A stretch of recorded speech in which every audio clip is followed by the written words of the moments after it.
Bien, muy buenos días a todos.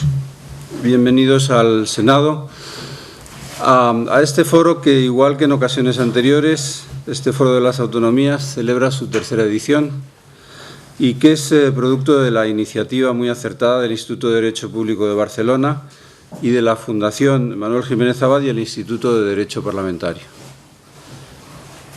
Sin duda, el modelo de descentralización territorial, cuyas bases acordamos en la Constitución de 1978, es una pieza esencial en nuestro sistema político. Y creo que expreso una idea ampliamente compartida si digo que nuestro Estado de las Autonomías, al haber dado respuestas a las demandas de autogobierno existentes, al tiempo que las ha conciliado con el principio irrenunciable de unidad de la nación, ha funcionado como un factor clave para la plena consolidación de España como una democracia avanzada. Evidentemente, las tensiones están ahí. De hecho, han existido desde el minuto cero. Y creo que con ellas tendremos que convivir siempre, porque eso es lo que caracteriza a todos los estados que se organizan en un esquema de gobierno multinivel. La cuestión, por tanto, no es que haya tensiones, sino cómo se van solucionando dichas tensiones.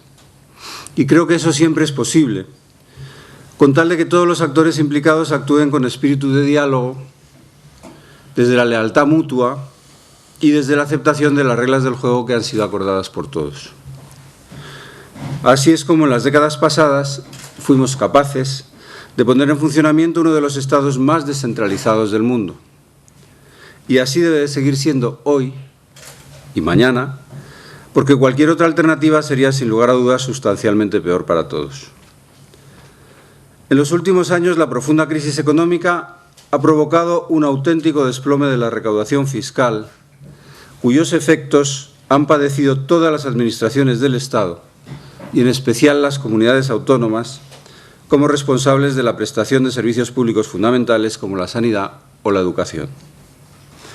Paralelamente, los gobiernos autonómicos tampoco han escapado al fenómeno, que viene de antes pero que ahora se ha agudizado, de la llamada desafección o insatisfacción ciudadana con las instituciones políticas.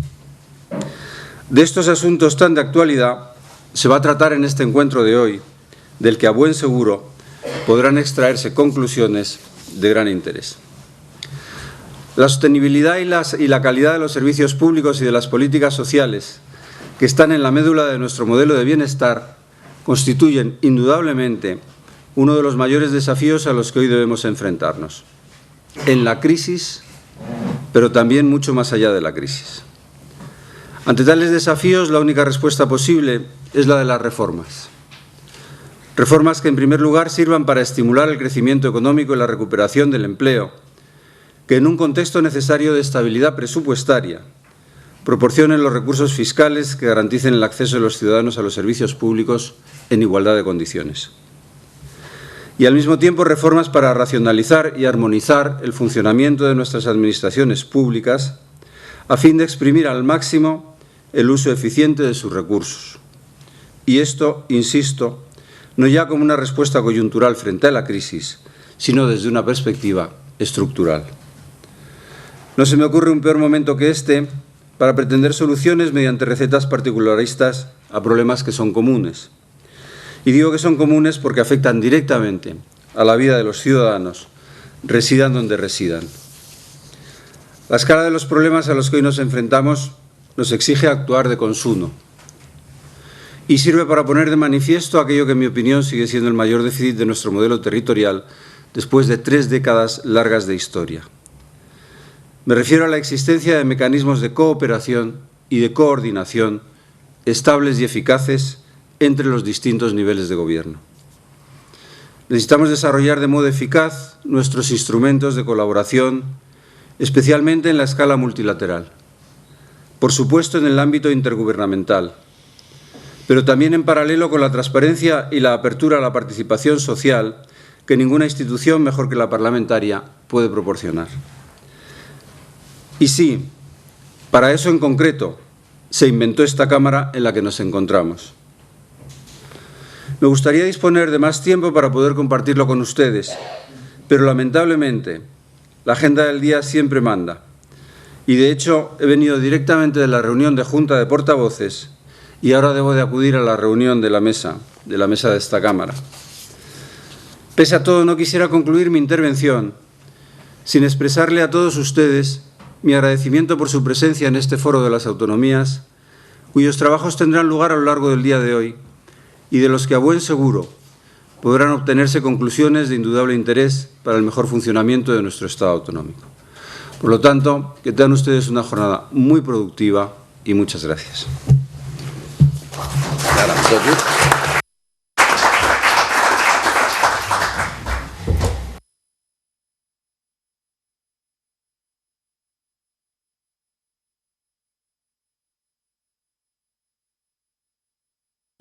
Tú mismo.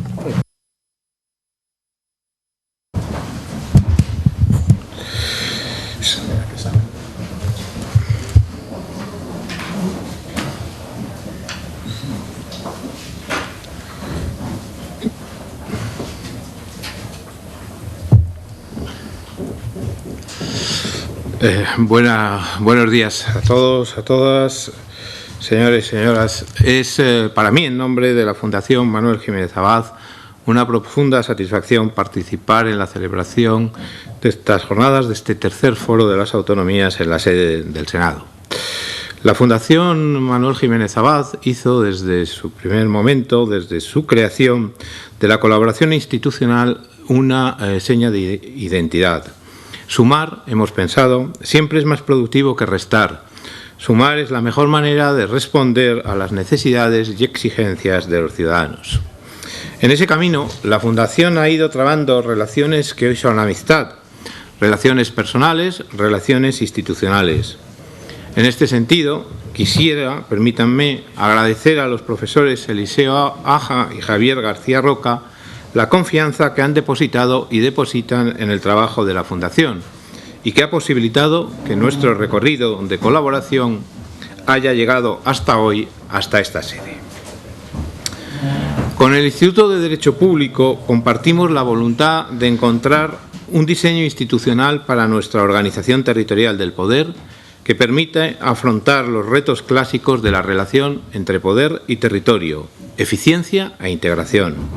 Pero no son solo esos los objetivos que nos unen.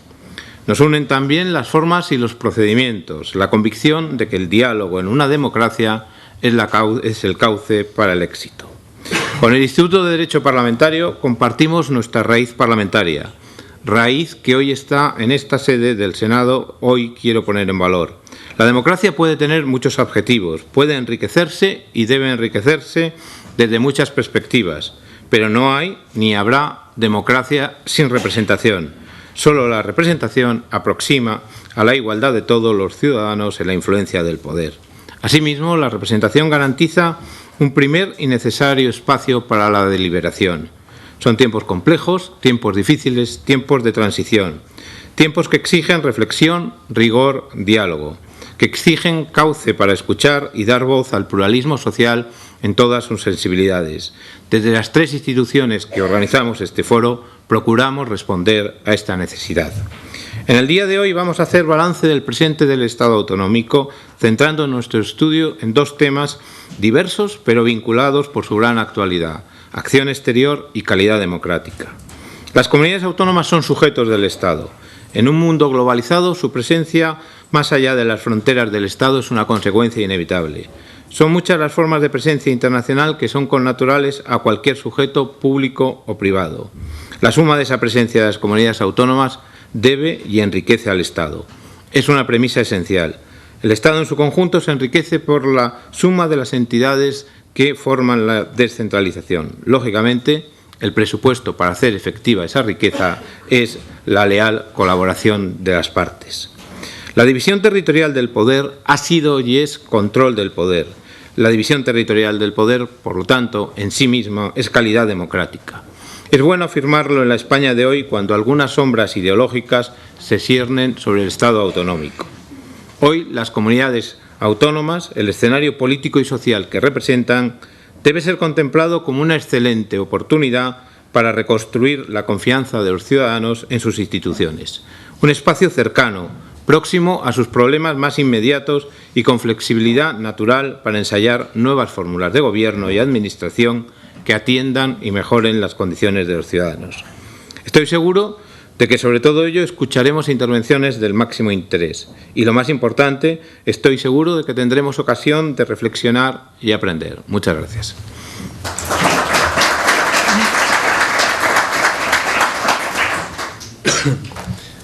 Por una vez, la llegada de una parte importante de los asistentes no se debe a falta de puntualidad, sino al revés, a que se ha avanzado la inauguración porque el presidente salía, como ha dicho, de la Junta de Portavoces y iba a la reunión de la mesa.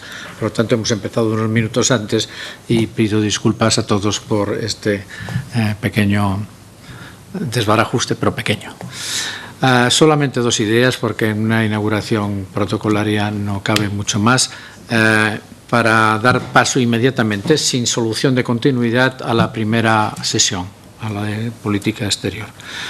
La primera idea es de agradecimiento, lógicamente al Senado, por supuesto, a las instituciones, Fundación, Instituto, etcétera, que nos dan el apoyo para el informe, a las comunidades autónomas, a los consejeros en particular que asisten a la sesión de hoy, porque nos permiten contrastar algunas ideas más o menos académicas, más o menos teóricas con la práctica del día a día y con las dificultades del gobierno, y eso es una fusión imprescindible para la teoría. Y gracias a todos ustedes. Espero que los debates sean vivos. En todo caso, les animo, les estimulo a plantear sus ideas con toda claridad para intentar mejorar. Por críticas que puedan parecer, es la única manera de avanzar. La segunda idea en la que quisiera poner sobre la mesa es la importancia de la colaboración entre políticos y expertos. Ustedes saben que el informe de las comunidades autónomas venimos editándolo en el Instituto de Derecho Público desde 1989, es decir, 25 años. Y su estructura básica consiste en que cada una de las comunidades autónomas es comentada por un catedrático de una universidad de aquella comunidad autónoma, para que traslade no solamente la información, sino incluso la sensibilidad, la vivencia. Y igualmente se hace con los diferentes ámbitos horizontales, convenios, régimen local, etcétera, etcétera, para intentar aprehender lo que es la complejidad del Estado autonómico. Ha llegado un momento en que este Estado autonómico necesita reformas. No me parece que haya demasiadas dudas. De hecho, los fenómenos que explican su necesidad son múltiples y en tendencias diversas, en tendencias incluso opuestas. Yo sugeriría, si es posible, hacerlo a los responsables que piensen en esta misma receta, de poner en una comisión a discutir conjuntamente a expertos y a políticos. A responsables políticos que tienen que tomar las decisiones, son ellos sin duda los que están elegidos para decidir, pero también a expertos que llevamos muchos años estudiando estos problemas, lo digo genéricamente, por supuesto, nadie en particular. Tenemos una experiencia importante porque son 35 años de sistema autonómico. Deberíamos estar mucho mejor que en 1978 para diseñar el sistema estructural de convivencia y que tampoco necesita de grandes inventos, sino de una reflexión sobre los mecanismos que no funcionan y las posibles correcciones. Este es un poco el espíritu de la jornada. Pero detrás de la jornada de este foro está el informe de las comunidades autónomas, que aparecerá publicado en papel de aquí un mes aproximadamente, y que recoge gran parte de las ideas que de una manera u otra saldrán hoy en las diferentes sesiones. Sobre ellos quisiera decirle que el informe, como tantas otras cosas en el país, ha pasado la crisis económica con muchas dificultades. La edición del año pasado fue particularmente reducida por falta de recursos, así de claro, pero creo que hemos superado el bache. No forma parte de la política oficial. El superar el bache en este caso es una cosa muy puntual puntual de nuestro producto. Y vamos a mejorarlo, eso sí, reduciendo el contenido, porque a veces se pueden explicar en menos páginas las cosas y lo bueno, si breve, ya se sabe.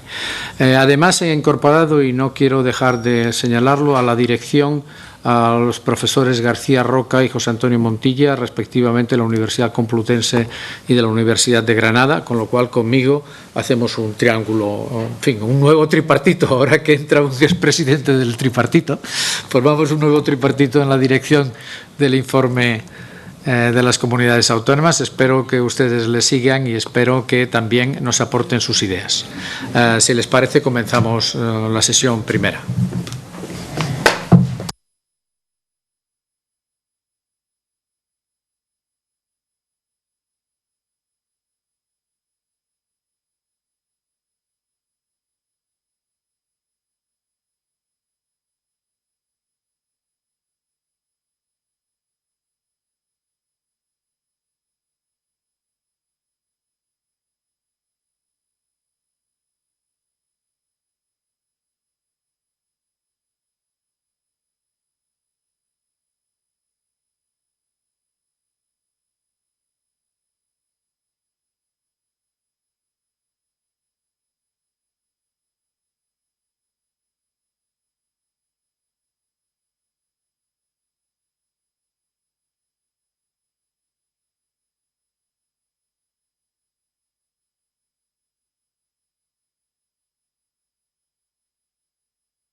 Buenos días.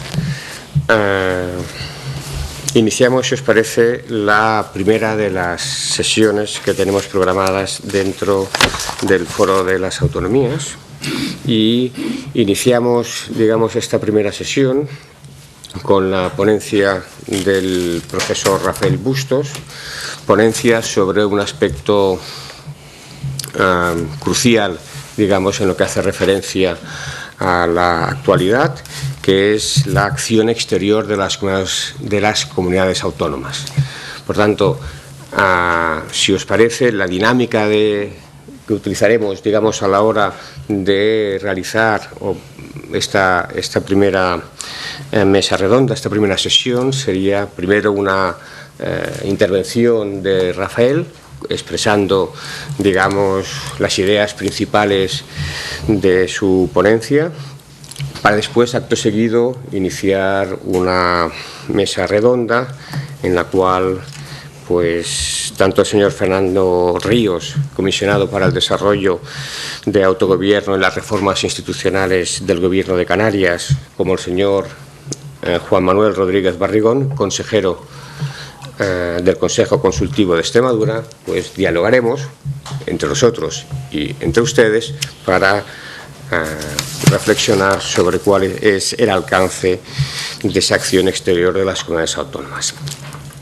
Alcance mediatizado, como tendremos ahora ocasión de ver, por la legislación recientemente adoptada y por los proyectos de ley, tanto estatales como de algunas comunidades autónomas, que también están dando su curso. Antes de dar la palabra ya a Rafael, dos palabras o dos, vamos a decir, de presentación muy estricta de él. Catedrático de Derecho Constitucional, profesor de Derecho Constitucional en Salamanca, aunque ahora estás en Barcelona, en Comisión de Servicios en la Escuela Judicial, como responsable de la docencia en Derecho Europeo y Derecho Constitucional. Autor de innumerables, bueno, innumerables no, sí que son, no son numerables, artículos en revistas especializadas y varias monografías. Experto en el tema que nos ocupa, aunque no ha sido única y exclusivamente tu ámbito de actuación. Tienes trabajos relevantes en el ámbito de la protección de derechos fundamentales y en el ámbito también del diálogo entre tribunales, el Tribunal Europeo de Derechos Humanos, Tribunal Constitucional, etc. Por tanto, estamos ante un verdadero experto en estas cuestiones y yo sencillamente te dejo ahora la palabra y lo dicho, unos 25 o 30 minutos para poder dar tiempo a mantener una amigable discusión de todos nosotros. Muchas gracias. Bien, ante todo, lo primero es de justicia comenzar una exposición agradeciendo la invitación tanto al Instituto de Derecho Parlamentario como a la Fundación Jiménez Abad para participar en este foro, para intervenir hablando de un tema que me apasiona desde hace 20 años, como es el de la acción exterior del Estado, y en un lugar tan especial como es el Senado. Realmente para mí es un privilegio, es un honor. Seguro que no cubro las expectativas que ellos tan generosamente han depositado en mí, pero yo les agradezco igualmente la oportunidad de hablar hoy aquí. Sin más, como hay poco tiempo, yo empezaría la ponencia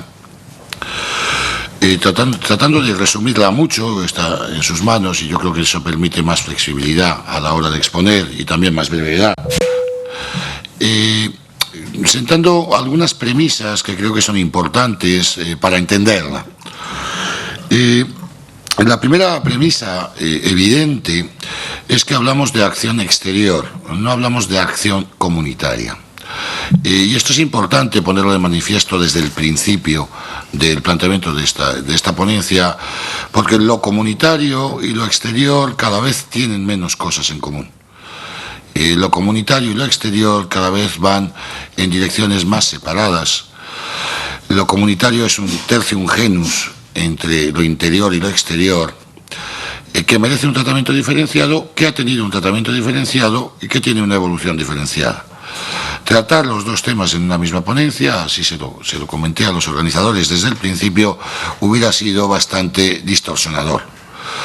Por ese motivo, aunque haremos alguna referencia a la acción comunitaria, lo habitual es que estemos hablando siempre de acción exterior de las comunidades autónomas, esto es, de acción más allá de las relaciones intracomunitarias.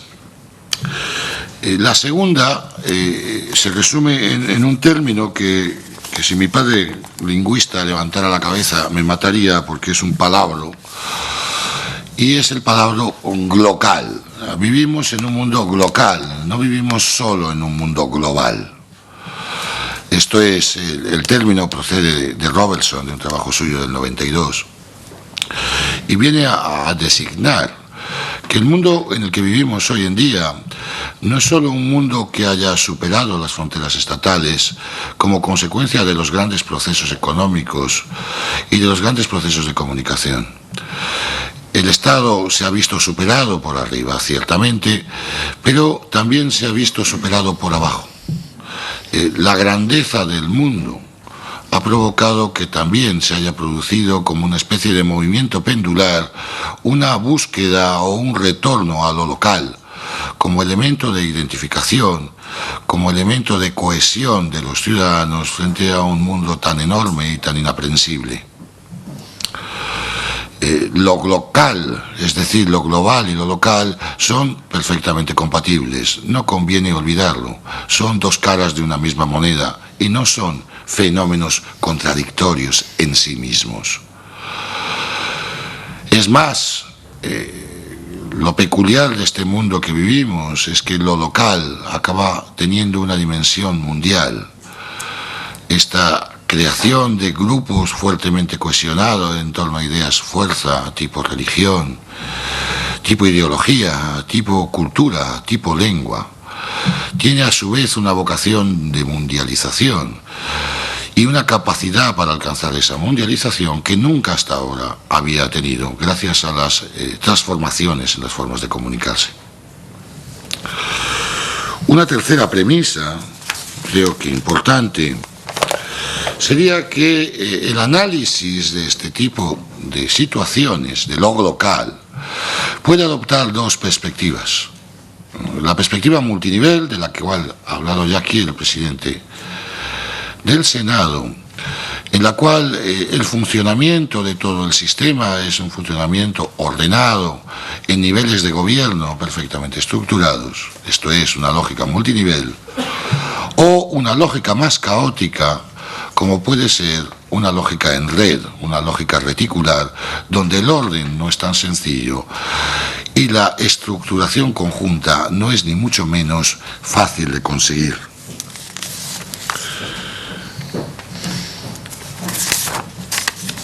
Cuarta y última premisa. El mundo del derecho constitucional probablemente está particularmente mal dotado para enfrentarse a esta nueva situación. En el mundo del derecho constitucional, desde su nacimiento en los finales del siglo XVIII, principios del siglo XIX, las relaciones exteriores son reacciones refractarias a la regulación por parte de las normas constitucionales. El mundo de lo exterior es el mundo del poder, es el mundo de la lucha incluso entre Estados. Si uno se asoma aún hoy en día a las palabras del federalista, de los papeles que escribieron los padres, algunos de los padres de la Constitución americana, para justificar ante los electores la bondad de la Constitución americana, se encontrará que uno de los ejes esenciales que garantizaba o que aconsejaba que se votara favorablemente la Constitución federal era la unidad en la acción exterior de 13 colonias que de este modo devenían en infinitamente más poderosas juntas que por separado. De ahí derivaba necesariamente, y ha derivado en lo largo de la historia, un principio clave como era la concentración del ejercicio del poder exterior en los órganos federales y en particular en el Ejecutivo federal. El papel del Parlamento federal es un papel subordinado que se limita a ratificar lo ya acordado por el Poder Ejecutivo. Quedan tan solo en manos de las entidades territoriales lo que en su día llamó la pérgola residuos contractualistas del origen de la federación. Esto es, viejos recuerdos del carácter previamente estatal de los componentes de un Estado federal. El caso es que se mire como se mire, después de 200 siglos de historia, se ha evolucionado muy poco en este planteamiento. El mundo ha cambiado mucho y, sin embargo, la estructura constitucional de regulación de la acción exterior sigue siendo y respondiendo a los mismos parámetros. Concentración en las manos del ente federal y, singularmente, en las manos del Ejecutivo. Por eso es normal que el planteamiento de la Constitución española del año 78 sea el que es. Todos los poderes relacionados con las relaciones exteriores están concentrados en el Gobierno y subsidiariamente en las Cortes Generales con una función básica de control. Existe una especie de gran cordón de seguridad a lo largo de toda la Constitución, de manera que se impida cualquier planteamiento de acción exterior autonómica. Uno repasa el 149 primero y encuentra que cada vez que hay una materia con dimensión exterior, automáticamente es asignada al Poder Central.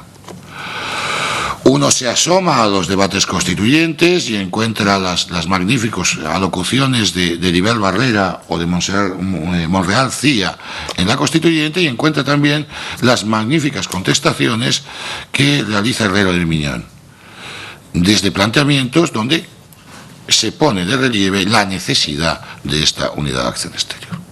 El problema es que la Constitución del 78 se ve muy rápidamente superada por los cambios en la realidad que a partir de los años 80 se van a producir en todo el mundo.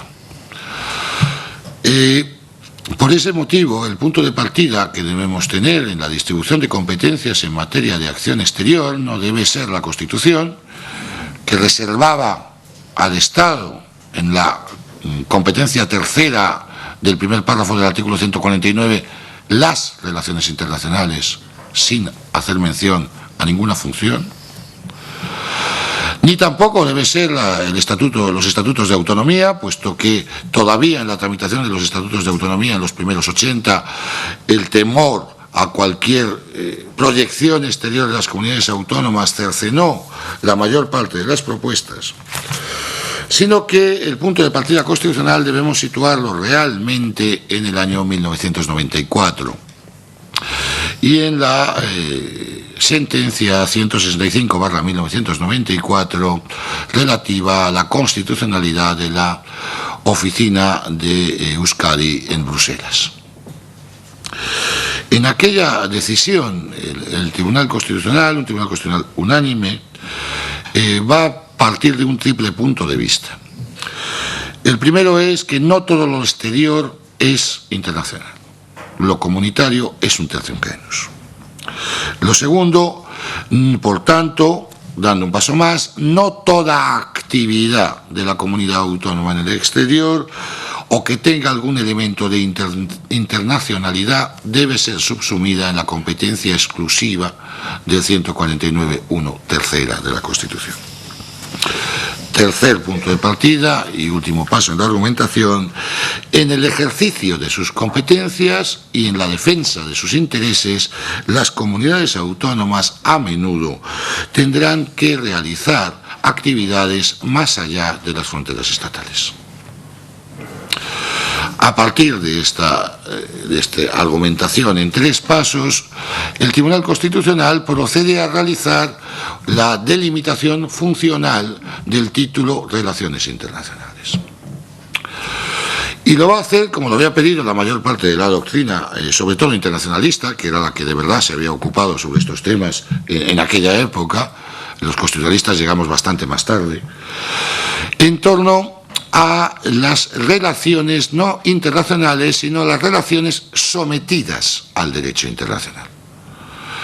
Por tanto, partiendo de la idea de la responsabilidad internacional del Estado, básicamente el derecho a celebrar tratados, a la conclusión de tratados, la representación exterior del Estado y la responsabilidad internacional.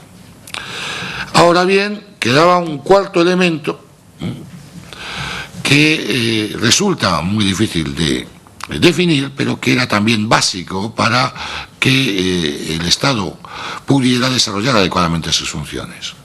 Esto lo va a llamar el Tribunal Constitucional, siguiendo la doctrina y siguiendo obviamente el 97 de la Constitución, la dirección de la política exterior.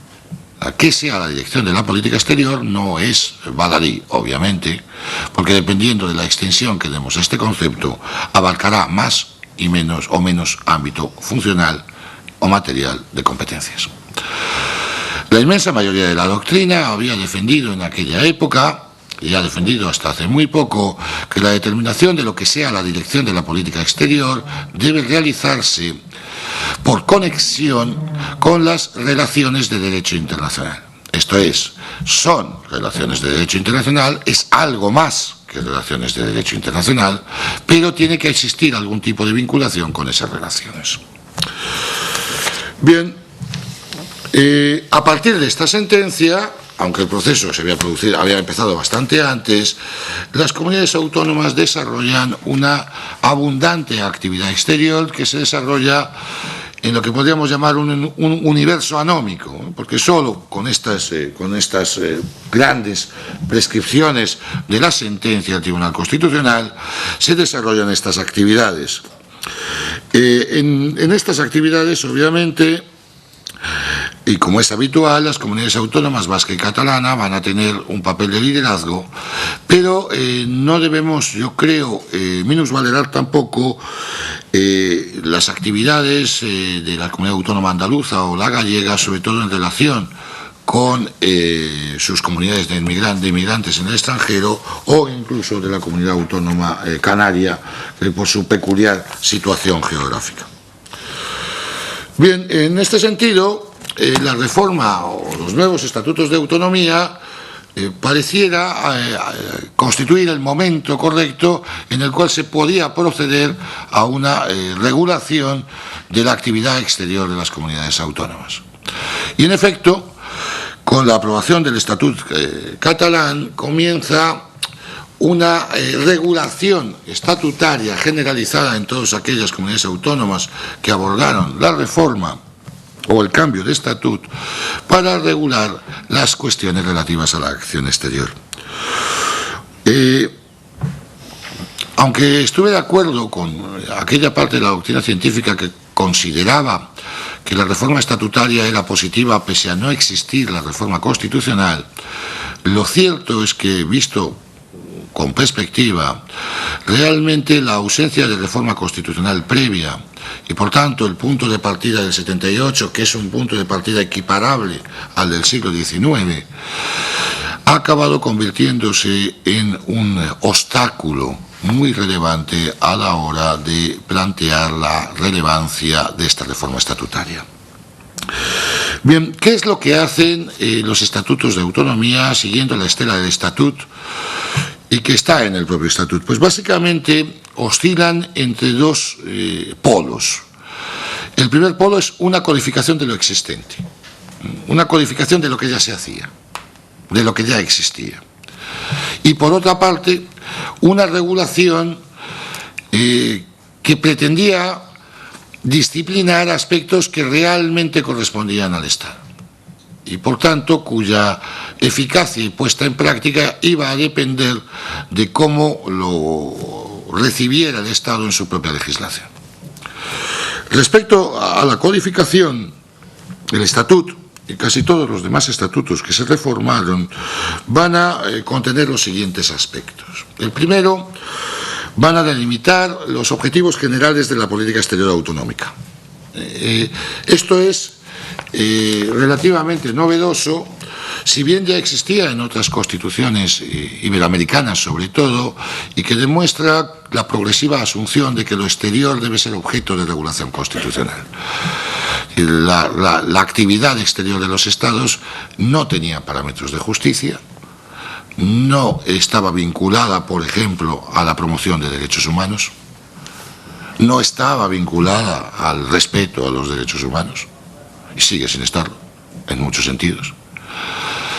Ni tampoco estaba, digamos, priorizada, como puede estar priorizada la política interior.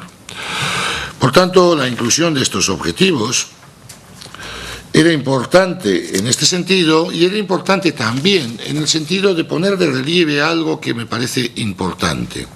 Y es que los objetivos de la política exterior autonómica no tienen por qué ser idénticos a los objetivos de la política exterior estatal. Lo que no pueden ser es incompatibles. Pero las prioridades del autogobierno autonómico no son, por definición, las mismas que las prioridades del gobierno estatal. Por tanto, la delimitación de objetivos propios no me parece en absoluto irrazonable. En segundo lugar, los estatutos hacían, siguiendo la estela de la sentencia, una distinción clara entre la acción exterior y la acción europea. Una regulación mucho más elaborada y mucho más pormenorizada en materia europea. Como les decía, no es el objeto de esta ponencia y por tanto no entraré más en ello, solo mencionar.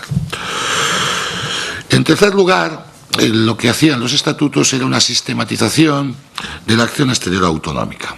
En este sentido, codificaban la práctica existente respecto a las actividades que realizaban en el exterior de las comunidades autónomas, y que básicamente giraban en torno a la suscripción de convenios de colaboración con otras entidades internacionales, convenios de colaboración que en ningún caso podían ser tratados internacionales, esto está dentro de la reserva competencial estatal, de tal modo que en la sentencia 198/2013 se declarará inconstitucional un acuerdo, un intercambio de notas realmente entre Euskadi y Mauritania por considerarse un auténtico tratado.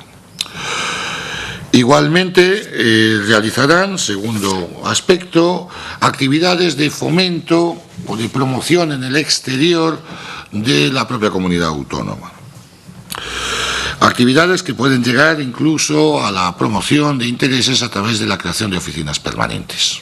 De este modo van a aparecer muy singularmente en Bruselas, en cuanto foco esencial de promoción de intereses, pero también en otros estados, distintas oficinas que nunca son de representación, tal labor corresponde al Estado, sino de promoción de intereses.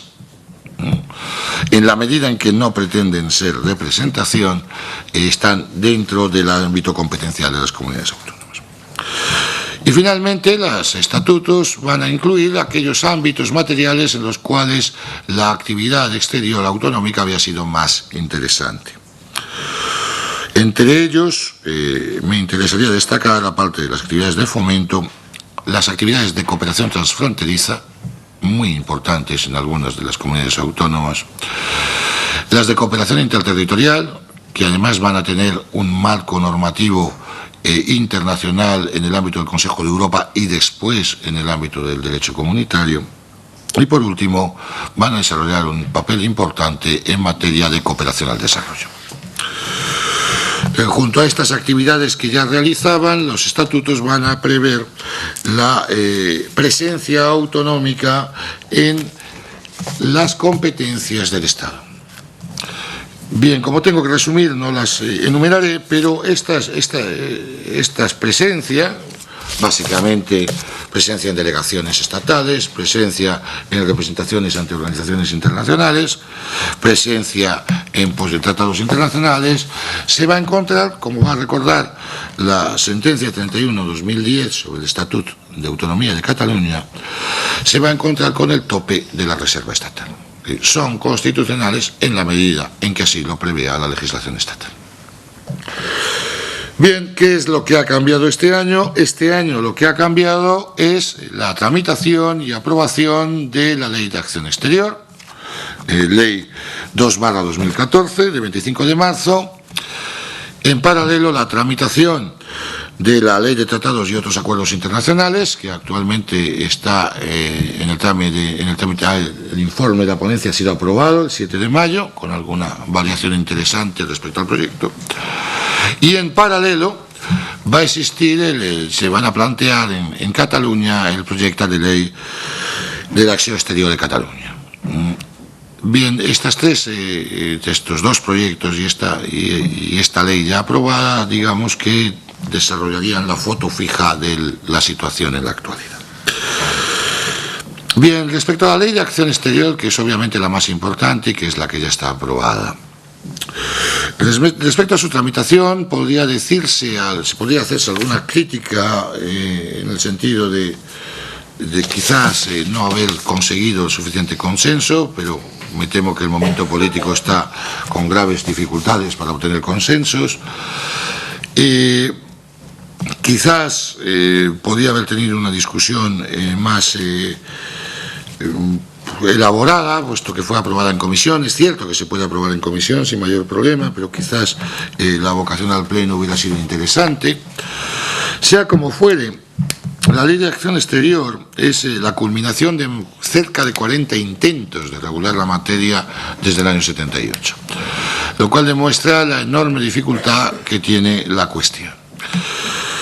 Los objetivos de la ley son muy claros: asegurar que la actuación exterior de otras administraciones en el ejercicio de sus competencias se sujeten a las directrices, fines y objetivos establecidos por el Gobierno del Estado en el ejercicio de su función de dirección de la política exterior. La ley lo anuncia con toda claridad y es absolutamente coherente con este objetivo. Lo que se pretende es que la acción exterior autonómica se sujete a las directrices, fines y objetivos establecidos por el Gobierno. Este es el planteamiento. En concreto, se pretende regular la acción exterior del Estado, enumerar los principios, identificar los objetos, establecer los instrumentos de planificación, seguimiento y coordinación, y asegurar la coherencia del conjunto de actuaciones en el exterior que lleven a cabo todas las instituciones públicas, sean estatales, autonómicas o locales. Para ello se procede como punto de partida a definir dos conceptos claves: el concepto de política exterior y el concepto de acción exterior. El concepto de política exterior, artículo 1.2a, es el conjunto de decisiones y acciones del Gobierno en sus relaciones con otros actores de la escena internacional con objeto de definir, promover, desarrollar y defender los valores e intereses de España en el exterior. Como ven, este no es el concepto que usábamos en los años 90 cuando se dicta la sentencia del Tribunal Constitucional. donde vinculábamos la dirección de la política exterior y la política exterior a las relaciones sometidas al derecho internacional. Aunque obviamente es un concepto discutible. Este concepto sí se sitúa, sin embargo, mucho más en la línea del voto particular que suscribe el magistrado Aragón a la sentencia 80/2012 en materia de selecciones deportivas autonómicas. Bien, el segundo concepto es acción exterior.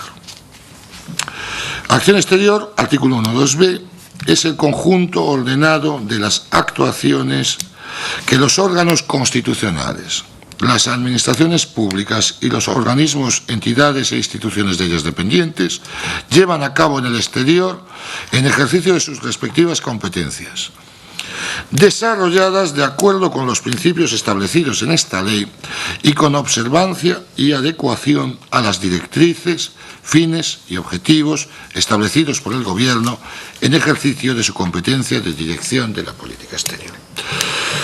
Y a partir de este momento el concepto política exterior desaparece de la ley. A partir de este momento el concepto que va a ser clave todo el tiempo va a ser el de acción exterior. Nótese cómo se está cambiando el punto central en el ámbito competencial. Hemos pasado de dirección de la política exterior a acción exterior. ¿Qué va a ser entonces? ¿Cuál va a ser la competencia? Pues la competencia, fundiendo los preceptos, sería la competencia que tiene el Estado, en concreto el Gobierno, para fijar las directrices, los fines y objetivos en ejercicio de competencias para dirigir el conjunto de decisiones y acciones del Gobierno en sus relaciones con otros actores de la escena internacional. Esto es, de dirección hemos pasado a fijar directrices, fines, objetivos conforme a un plan previamente establecido.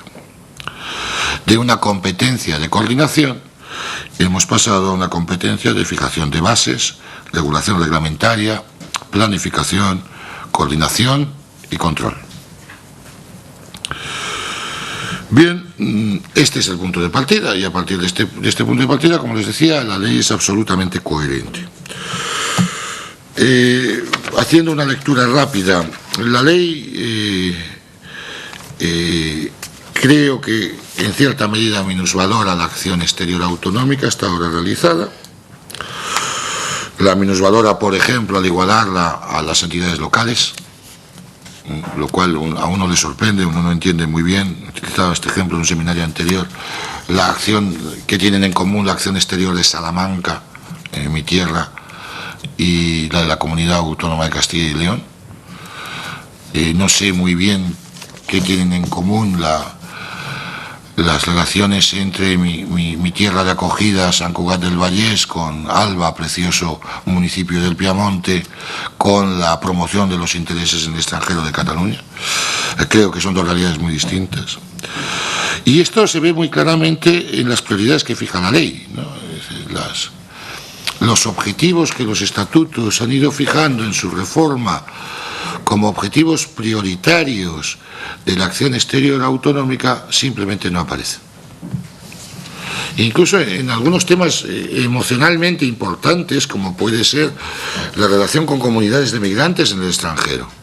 Creo que es importante en determinadas comunidades autónomas españolas. O de promoción de la lengua propia. Quizás esa deferencia hubiera sido interesante. En segundo lugar, la ley establece un sistema de control previo, y este sí es un tema complicado. Cualquier actividad exterior de la comunidad autónoma ha de ser previamente notificada al Gobierno e informada por el Ministerio de Asuntos Exteriores, por el Ministerio de Hacienda y Administraciones Públicas y, en su caso, por el Ministerio de Economía. Y todos ellos, todos los informes, entre otras cosas, fijarán la adecuación a la política exterior del Estado. Incluso el Estado podrá hacer las recomendaciones que le parezca oportuno. particularmente grave, o particularmente complejo, no grave, sino complejo, es cómo articular este sistema de controles previos si en todo el sistema de planificación de la acción exterior la presencia de las comunidades autónomas queda a la sola voluntad del gobierno del Estado. Esto es, los instrumentos de planificación que utiliza la ley, obviamente perfectamente diseñados, se prevé, por ejemplo, integrará, dice el precepto, las propuestas de los distintos ministerios y, sin embargo, la participación autonómica consistirá en que el MAE recabará e integrará, en su caso, las opciones prioritarias de las comunidades autónomas.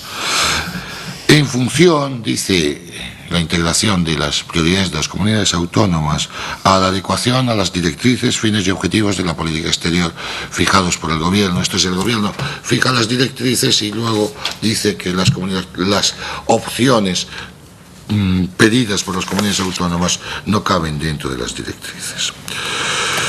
Bien, si nos asomamos, porque no me quiero extender mucho para que no me llame la atención, si nos asomamos al proyecto de ley en tramitación en el Parlamento de Cataluña, encallado actualmente en el trámite de comparecencias, es el anverso de la moneda, y esto es lo preocupante, ¿no?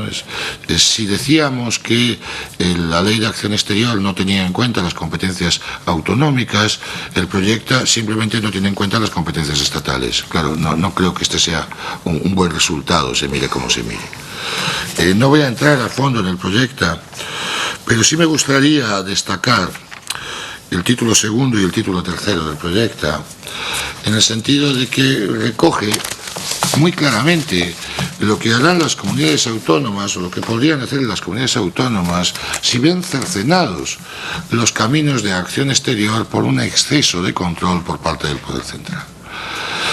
Y que básicamente es lo que se ha dado en llamar la paradiplomacia o la utilización de sociedades mixtas, públicas y privadas, para desarrollar la presencia en el exterior de un determinado territorio o ente público. No está de más, aunque me lleve 2 minutos explicarlo, recordar que tras la impugnación del decreto vasco que creaba la oficina del País Vasco en Bruselas, con la consiguiente suspensión del decreto por actuación del 161.2 y título 5 de la Ley Orgánica del Tribunal Constitucional, lo que hicieron las autoridades vascas fue crear una sociedad anónima llamada Interbask, cuya único accionista era el gobierno vasco. Es difícil en un mundo global ponerle puertas al campo. Bien, frente a este panorama negativo que se vislumbra de choque de trenes, ¿no?, entre la Ley de Acción Exterior estatal y el proyecto catalán, uno encuentra motivos para el optimismo con el proyecto de ley de tratados. El proyecto de ley de tratados y otros acuerdos internacionales es otro planteamiento. Es un planteamiento mucho más positivo. Es un planteamiento donde, curiosamente, hay una competencia que es estatal, y sin ninguna duda. La deferencia hacia la proyección exterior de los entes territoriales es mucho mayor. ¿Qué hace el proyecto de tratados y otros acuerdos internacionales? Distinguir 3 tipos de acuerdos: los verdaderos tratados, los acuerdos que podríamos llamar administrativos y los acuerdos no normativos. Respecto a los acuerdos no normativos y a los acuerdos administrativos, se entiende que las comunidades autónomas, informando adecuadamente al Estado, con una regulación específica que, si quieren, podemos discutir en el debate, podrán suscribirlos siempre y cuando no circunvalen, ¿no?, la competencia para concluir tratados. Diciendo que no es un acuerdo no normativo, estén suscribiendo un verdadero tratado. Motivo por el cual se establece un control previo por parte del Ministerio de Asuntos Exteriores, que se encarga a la asesoría jurídica internacional, es decir, a un órgano técnico, y donde realmente lo que se pide es que se dictamine si aquello que se dice que no es un tratado es verdaderamente un tratado o no lo es, de forma que tenga que intervenir el Poder Central o no. Pero lo más importante, más allá de permitir los acuerdos de colaboración, es que la Ley de Tratados reconoce algo que desde los años 80 y grandes internacionalistas llevaban pidiendo, Y es que, miren, en un mundo globalizado, todo es susceptible de estar sometido a normativa internacional, cualquier aspecto. Luego, cualquier aspecto de la competencia autonómica es susceptible de ser objeto de un tratado. Y no podemos limitar la competencia del Estado para concluir tratados. Lo que sí podemos hacer es que el Estado tenga en cuenta la posición de las comunidades autónomas cuando tiene que suscribir un tratado sobre materia competencial autonómica. Bien, lo que la ley reconoce por fin, el proyecto de ley, si finalmente es aprobado, es un derecho de participación de las comunidades autónomas en este tipo de tratados. Y solo por esto esta ley merece ser particularmente bienvenida. Pero además que lo articula bien regulando adecuadamente las finalidades informativas, regulando el derecho de participación adecuadamente, regulando adecuadamente el sistema de control, incluso estableciendo obligación de rendir cuentas de los motivos por los cuales no se incorporan a representantes autonómicos en una delegación que negocia un tratado internacional, o incluso estableciendo mandatos normativos expresos. He de decir que me ha sorprendido muchísimo. Como buen profesor de universidad hago las cosas con tiempo. Pues cuando antes de ayer leía el informe de la ponencia de 7 de mayo y descubría las disposiciones adicionales 6ª y 7ª nuevas, que dice: las instituciones competentes del País Vasco participarán en la delegación española que negocie un tratado internacional que tenga por ámbito derechos históricos, tanto si su actualización general ha sido llevada a cabo por el Estatuto de Autonomía, como en aquellos otros casos cuya actuación singular lo haya sido por el legislador ordinario en el marco de la disposición adicional primera de la Constitución y en su caso el Estatuto de Autonomía para el País Vasco. La 7ª extiende esta previsión a la Comunidad Foral de Navarra. Por primera vez se establece un auténtico derecho de participación expreso en determinadas materias. Bien, llegando por tanto a las conclusiones. La ventaja que sí tiene la Ley de Acción Exterior es que la desventaja es que puede ser un cheque en blanco en manos del Ejecutivo. Si el Ejecutivo realiza una lectura restrictiva de la posición de las comunidades autónomas se van a encontrar sin apenas capacidad para desarrollar actividades en el exterior y se van a encontrar sometidas a un control muy estricto de esa actividad exterior. La ventaja de la ley es que también tiene una lectura mucho más flexible. Si el Ejecutivo hace una lectura flexible de sus competencias, si realmente tiene en cuenta los intereses de las comunidades autónomas, si en la práctica se van creando convenciones de participación, de oír, de rendir cuentas entre el Poder Central, el Gobierno singularmente y las comunidades autónomas, la Ley de Acción Exterior, sin tocarla, es perfectamente viable para crear un buen sistema de acción exterior para las comunidades autónomas. Sin embargo, al plantearse estas dos posibles lecturas, las incertezas que genera la ley son muchas. Falta certidumbre acerca de si los niveles inferiores se comprometerán, es decir, si las comunidades autónomas se comprometerán con directrices que no reflejen sus posiciones. No está claro si es viable en la práctica un modelo de acción exterior elaborado sin la participación autonómica. No sé si todos los ministerios implicados en los distintos aspectos del control intervendrán a tiempo y con el mismo sentido.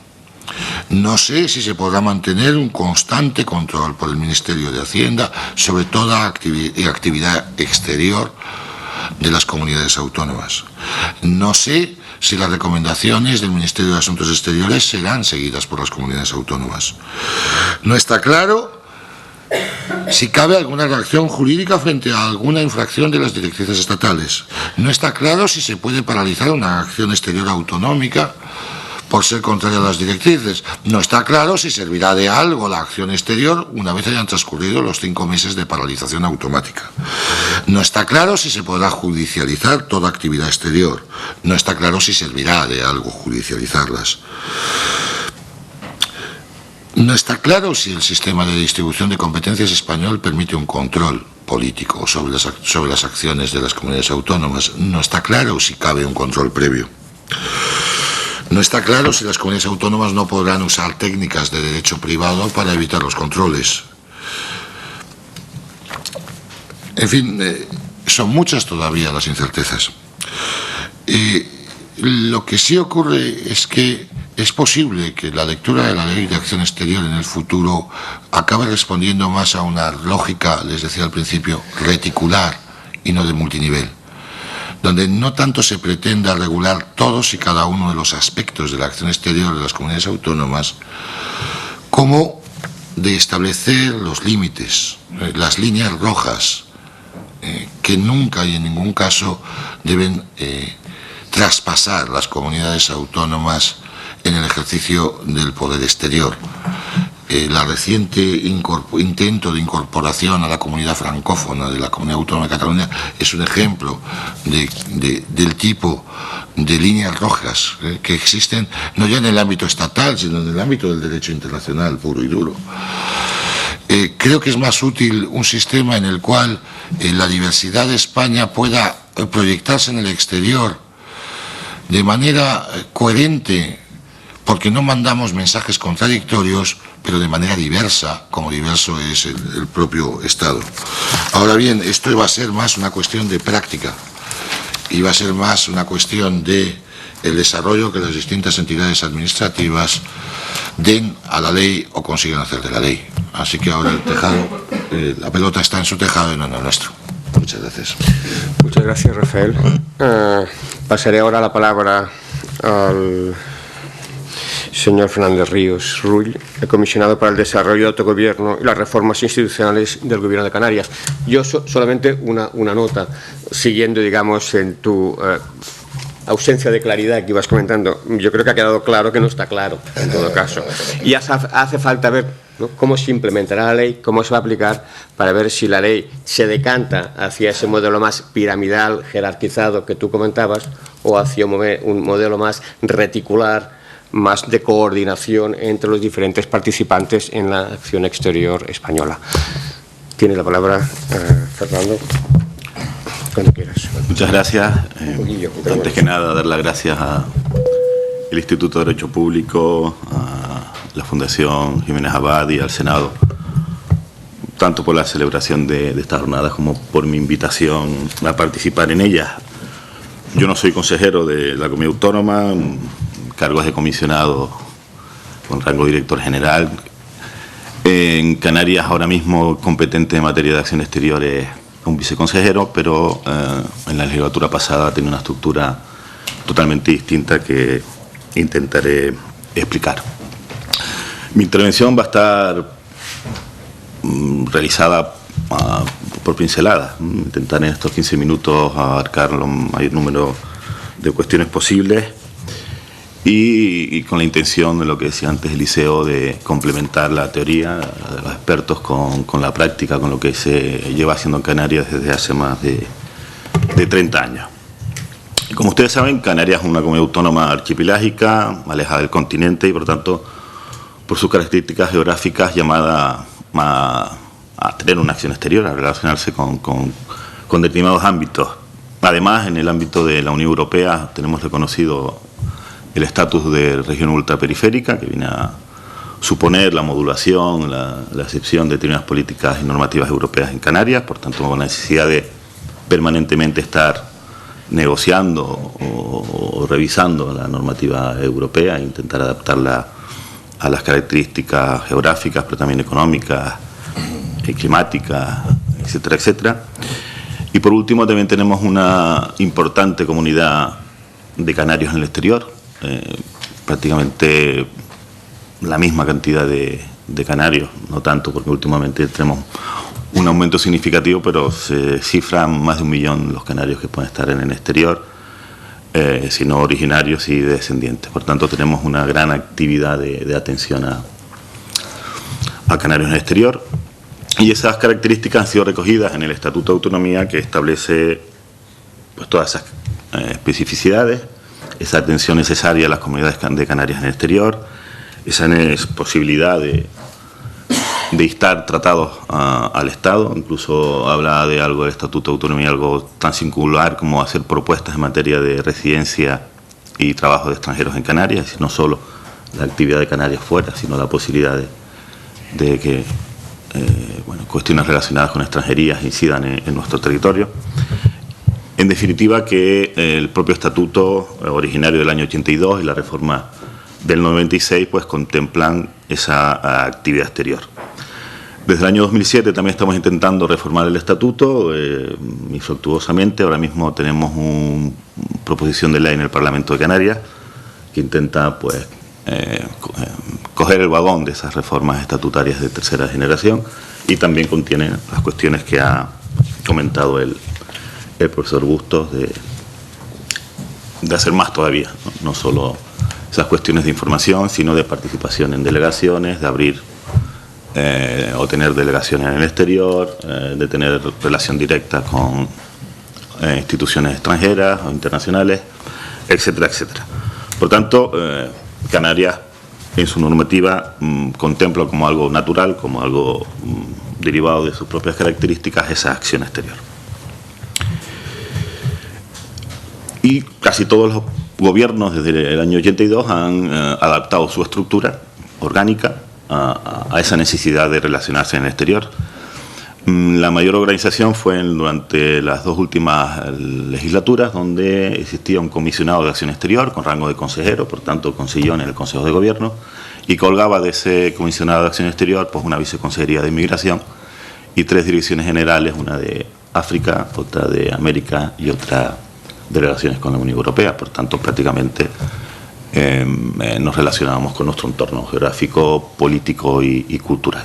Es decir, que Canarias tiene esa vocación de tricontinentalidad, de intentar pues ser un hub en medio del océano que pueda ser pues una plataforma no solo de encuentro, sino también de internacionalización de la economía canaria, básicamente sobre África, pero también de atraer inversiones europeas y americanas precisamente hacia África. Y en eso ha estado el gobierno en las últimas legislaturas.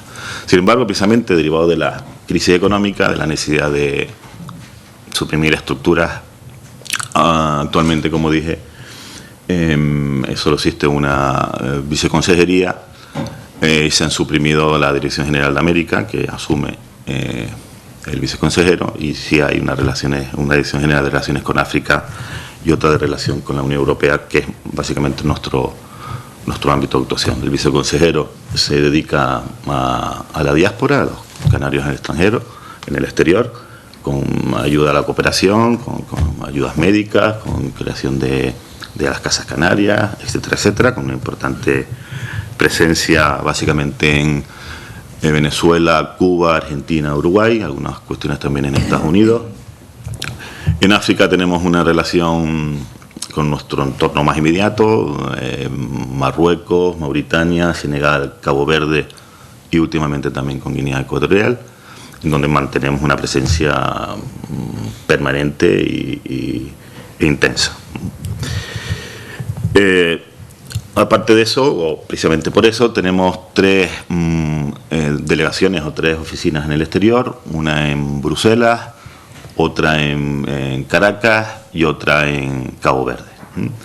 Y además tenemos representantes en las embajadas españolas de Mauritania, Senegal y Cabo Verde, si no mal recuerdo, y multitud de becarios, representantes de nuestra empresa pública, PROESCA, Promoción Exterior de Canarias, que es una empresa para hacer paradiplomacia, en prácticamente muchos de las oficinas del ISEX, del Instituto de Comercio Exterior, clavadas por todo el mundo. Es decir, que Canarias tiene una presencia, repito, exterior bastante importante, que se viene desarrollando por lo menos desde los últimos 20 o 25 años.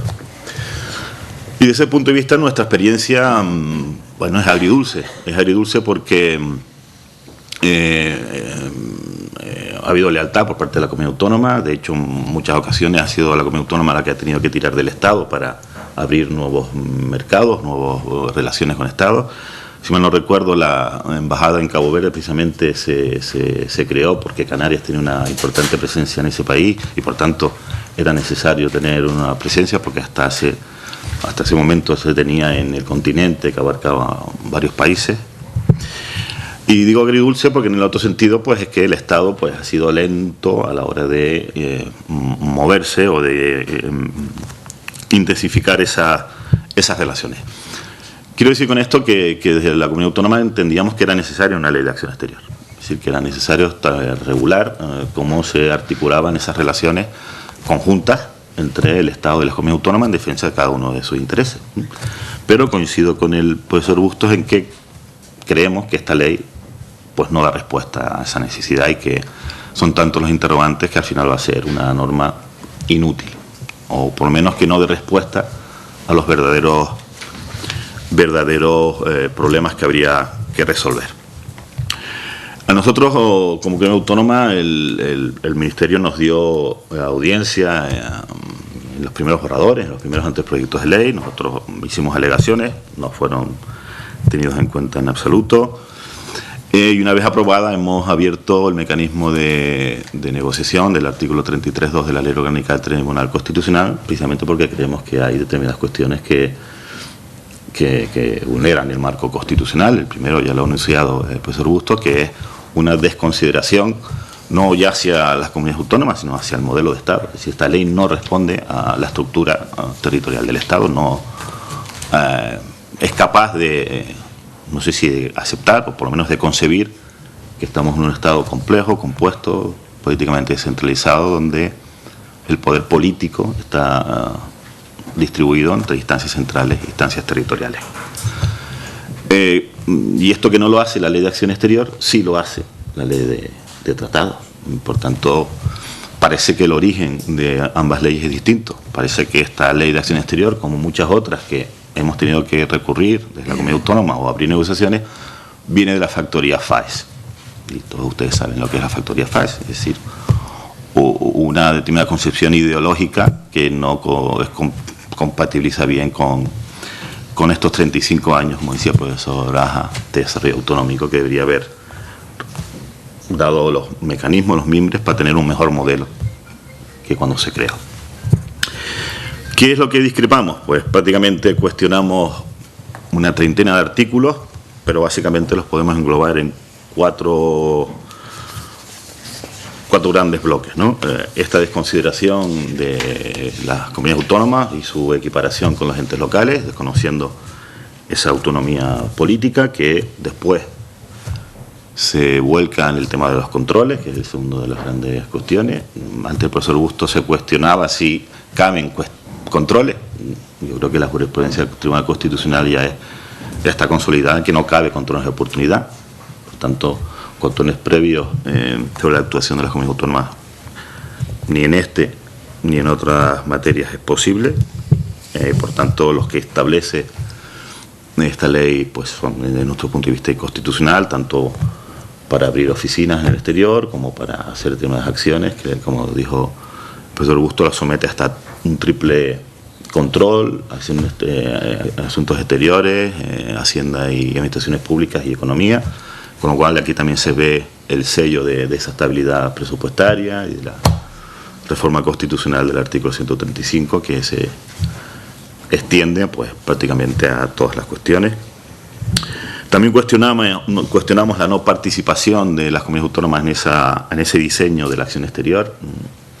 Es verdad que todavía no sabemos cómo van a ser esas directrices del Estado, estamos prejuzgando quizás, pero desde la comunidad autónoma no tenemos una visión tan amplia de esa acción exterior, sino que yo creo que las comunidades autónomas las tenemos mucho más limitadas, ¿no?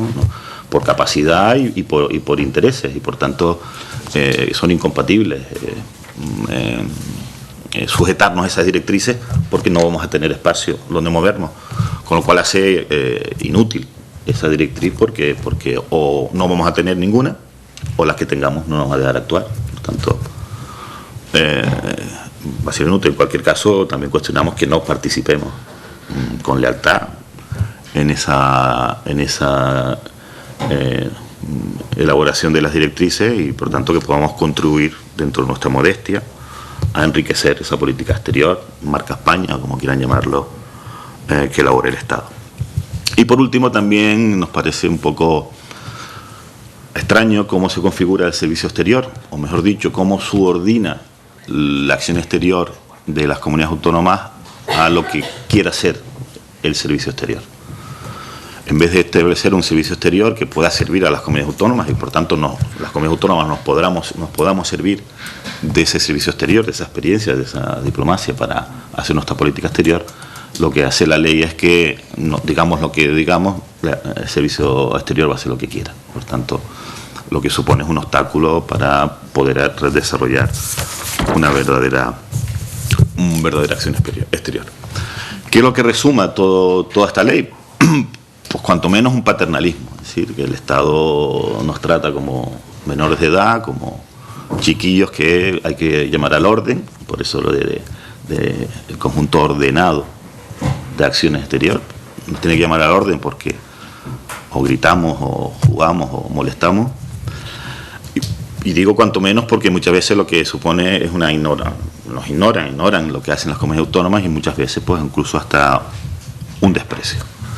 Por eso llama la atención cómo esta ley de acción exterior tiene su reverso en la ley de tratados y otros acuerdos, porque precisamente supone la negación de lo anterior, es decir, una concepción adecuada, se puede mejorar, pero qué es el modelo del Estado y cómo las comunidades autónomas pueden tener esa actividad exterior y qué consecuencias jurídicas se pueden sacar de esa acción exterior. No hay que olvidar que muchas veces la conclusión de esos instrumentos internacionales lleva como paso previo una acción exterior. Por tanto, ¿cómo es posible que podamos lo más y no podamos lo menos? ¿Cómo nos van a dar información, nos van a contestar, nos van a razonar lo que nosotros digamos en la conclusión de estos instrumentos, pero en la acción exterior prácticamente nos ignoran, ¿no? Eso es lo que llama la atención. Y por último, yo no sé si he consumido mucho tiempo o no, pero para no quedarme la intervención en una crítica a la ley, pues desde nuestra experiencia también queremos aportar que se puede mejorar, ¿no? Con independencia de que la ley se modifique o no se modifique, o la ley de tratados pueda mejorarlo. Lo que sí es cierto es que nuestras prescripciones del estatuto, de esta información de tratados, nunca se ha cumplido. En estos 30 y tantos años no nos han dado nunca información de nada. Alguna vez, por voluntad política de algún ministro que tenía buenas relaciones con Canarias, se nos integró en alguna delegación con Marruecos para hablar del tema de la mediana, pero muy puntual, vino un nuevo ministro y todo eso desapareció. Por tanto, por donde habría que empezar es, señores, cumplamos las normas vigentes y, por tanto, apliquemos el ordenamiento jurídico, que no es más que haya una información leal y recíproca. Desde luego yo les puedo asegurar que la actividad de estos 30 años de la comunidad autónoma ha sido leal porque se ha comunicado todo. Es decir, nosotros cuando salimos al exterior, incluso el director general, no ya consejero o presidente como pone ley, sino el director general cuando va al exterior comunica al ministerio, comunica a la embajada y todas las acciones se hacen de la mano. Sin embargo, no tenemos esa información de vuelta. De hecho, muchas veces nos enteramos de que un determinado país tiene una reunión con el ministerio por ese propio país, que quiere que nosotros estemos porque quiere hacer un seguimiento de todas las políticas que nosotros tenemos en Mauritania, en Senegal o en Cabo Verde. Y el ministerio no solo no nos invita, sino, repito, ni siquiera nos informa de que esas reuniones entre el Estado y ese país se van a celebrar y que la otra parte quiere que estemos. Pues así están las cosas. En cualquier caso, creo que sería bueno que las comunidades autónomas, sobre todo en materias que nos pueden afectar, por lo menos directamente, incluso si quieren exclusivamente, estemos en las delegaciones. Yo entiendo que cuando una materia compete a muchas comunidades autónomas, la presencia de las 17 puede ser ineficaz. Se puede utilizar el mismo procedimiento para los asuntos europeos, pero cuando un asunto afecta en exclusiva a una comunidad autónoma, yo creo que la lealtad institucional implica que esa comunidad autónoma esté, por lo menos como invitada. Precisamente porque las relaciones o muchas de las cuestiones que se van a hablar van a incidir en las competencias de las comunidades autónomas. De la misma manera, también creemos necesario la existencia, o mejor dicho, la posibilidad de que se puedan crear comisiones de seguimiento entre la comunidad autónoma y un Estado, con presencia del embajador, por supuesto, pero localizadas a los asuntos bilaterales entre la comunidad autónoma y ese país, precisamente porque no encontramos mecanismos para hacer un seguimiento de las políticas de cooperación, de la acción exterior, en la internacionalización de la economía, etcétera, etcétera. Por tanto, yo creo que incluso cuando se apruebe la ley de tratado eso va a ser más deducible, porque ya permite esos instrumentos administrativos que se amparan en un convenio ya mucho mayor, y precisamente lo que va a permitir es que esos instrumentos no solo se instrumentalicen, se realicen, sino que haya comisiones de seguimiento de esos instrumentos.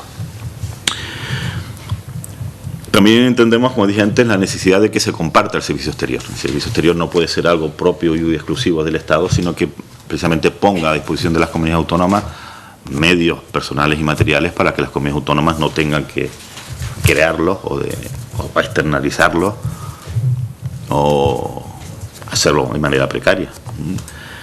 Y eso no se está haciendo, desde luego, por ahora. También creemos que es necesario que se mejore la coordinación entre algunos ministerios, sobre todo el de Exteriores y el de Economía, que muchas veces actúan, si no con desconocimiento, sin con la necesaria descoordinación, sobre todo entre el ISEX y el Ministerio de Exteriores, que, repito, tienen actuaciones que muchas veces no son compartidas. También se ya falta una cierta especialización del servicio exterior del Estado en materia de acción exterior de las comunidades autónomas. Es decir, que la escuela diplomática no entrena, no enseña a sus miembros en que las comunidades autónomas tienen acción exterior, cómo es el modelo de Estado, y que por tanto van a salir al exterior en defensa de sus intereses. Y eso tiene que ver también con el déficit que tenemos las comunidades autónomas en personal preparado para lo mismo. Con lo cual se hace necesario colaboración entre el Estado y las comunidades autónomas en formación de cuadros, repito, del Estado en modelo de Estado y en la acción exterior de las comunidades autónomas, pero también de la personal de las comunidades autónomas en diplomacia, en acción exterior, que haría mucho mejor, mucho más eficaz la acción exterior de las comunidades autónomas. Y esto es todo lo que tenía que decirle. Gracias. Bien, muchas gracias, Fernando. Se trataría ahora de dar la palabra a Juan Manuel Rodríguez Barrigón, consejero del Consejo Consultivo de Extremadura. Yo solo señalar de tu intervención como frase esa dualidad de percepciones, ¿no? Esa desconfianza en lo que puede ser la aplicación de la Ley de Acción Exterior del Estado, y en cambio ese optimismo moderado, ¿no?, en el resultado de la Ley de Tratados y cómo pueda ser desarrollada también por parte del Estado. Cedo entonces ahora la palabra a Juan Manuel para que realices la contribución. Muchas gracias. Muchas gracias, señor moderador. Bien, ante todo, pues agradecer a los organizadores la oportunidad de hablarles a ustedes y felicitarles de forma extraordinaria por la buena organización de la que están haciendo gala. Bien, yo me coloco aquí en esta mesa en medio geográficamente, pero también quería hacer un poco una justificación, porque la valoración académica excelente que ha hecho el profesor Bustos, pues me ha gustado. Por otra parte está la versión propia de la acción del Gobierno, y en un punto medio, aunque yo también procedo del ámbito académico, pues se encuentra esto que llamamos consejos consultivos y la función que desarrollan. Con lo cual, anuncio esto para poner de relieve que primero que las valoraciones políticas las evito de forma lógica y consecuente, pero por otra parte tampoco puedo hacer la aportación que representa la praxis en la comunidad autónoma de Extremadura de la que provengo. Aún así, me permitiré algún ejemplo personalizado en ella, con vistas a apoyar pues la argumentación que sostendré. Esta cuestión conclusiva que ponía de relieve el moderador, de tensiones valorativas entre, por una parte, la ya en vigor Ley de Acción Exterior y, por otra parte, la proyectada Ley de Tratados, con todas las inconcreciones e incorrecciones que pueda tener y que todavía están a tiempo de ser depuradas, pues nos pone de relieve un poco lo que son la construcción de la acción exterior de las comunidades autónomas en el periodo constitucional que vivimos. Porque, si nos damos cuenta, pues este constituye un episodio último que yo creo que sí debe ser valorado positivamente, normativizar estas materias, tanto la Ley de Acción Exterior como decimos, como la materia de tratados internacionales. Sin embargo, es cierto que una vez que se consolida esa práctica suficientemente depurada y con los perfiles críticos que se puedan introducir, pues ciertamente constituye un punto de partida, a su vez, para la proyección hacia el futuro. Y es aquí donde hay algunas carencias sobresalientes. Me centro especialmente en la Ley de Acción Exterior, porque parece obviar no solo el ámbito de la Unión Europea, que tiene una motivación razonada en nuestro sistema jurídico, sino que fundamentalmente olvida un campo sobresaliente de la acción exterior de las comunidades autónomas, como es la cooperación transfronteriza. Es sobresaliente no solo porque sobre ella se haya fundamentado originariamente buena parte de la acción exterior de las comunidades autónomas, sino que ahí se encuentran medularmente buena parte de los problemas que han sido objeto de depuración, y fundamentalmente por la proyección que ha tenido incluso para el Estado en la oportunidad de participar en tratados internacionales que han complementado las competencias de las entidades territoriales subestatales en materia de cooperación transfronteriza. Poniendo al límite, eso sí, parece que todavía no es el momento o no se ha considerado adecuado a que pues se pueda participar en, por ejemplo, en el protocolo número 2 al Convenio Marco Europeo de Cooperación Transfronteriza, por el componente de interterritorialidad que supera, desborda los problemas de la cooperación transfronteriza, o incluso tratados habilitantes de formación de nuevas obligaciones que pueden asumir las comunidades autónomas a través de acuerdos administrativos, como pues, lo conocen ustedes, el Tratado de Bayona y el Tratado de Valencia, con vistas a facilitar la cooperación transfronteriza. Y no me parece adecuado que un campo normativo tan sobresaliente haya sido objeto de inatención por parte del legislador. Ciertamente, con vistas hacia el futuro, parece que una vez consolidados los componentes básicos de esta cooperación transfronteriza, está ya muy desarrollada esta materia, está incluso institucionalizada en buena medida. Parece que el salto siguiente es hacia la interterritorialidad, y es ahí donde se pueden poner algunos problemas. Pero esa función perfiladora que pueda tener la norma, pues no debe obviar la consolidación en este sector tan relevante, y sobre el que confluyen, en el caso español, ciertamente normas de origen propio de la Unión Europea que facilitan y articulan esa cooperación, o incluso establecen normas para los flujos transfronterizos, pero siguen conviviendo los problemas clásicos del derecho internacional y que se ponen básicamente de relieve en componentes incluso tan fundamentales como es la delimitación de fronteras. Bien, sin entrar con detalles en eso, porque entre las cosas en Extremadura pues algún portugués puede pensar que puede haber algún problema sobre la materia. Centrándonos en esta materia, pues yo subrayaría estos aspectos. Ciertamente, la Ley de Acción Exterior, pues parte de estos presupuestos que ya nos han comentado los compañeros de mesa, pero también tiene ciertos elementos constatadores de la realidad. Es cierta la desconsideración relativa que se produce sobre las comunidades autónomas. El Consejo de Estado incluso lo puso de relieve. No es ya solo una cuestión política, sino de orden fundamentalmente técnico, en cuanto se pone de manifiesto lo que es la estructura del Estado.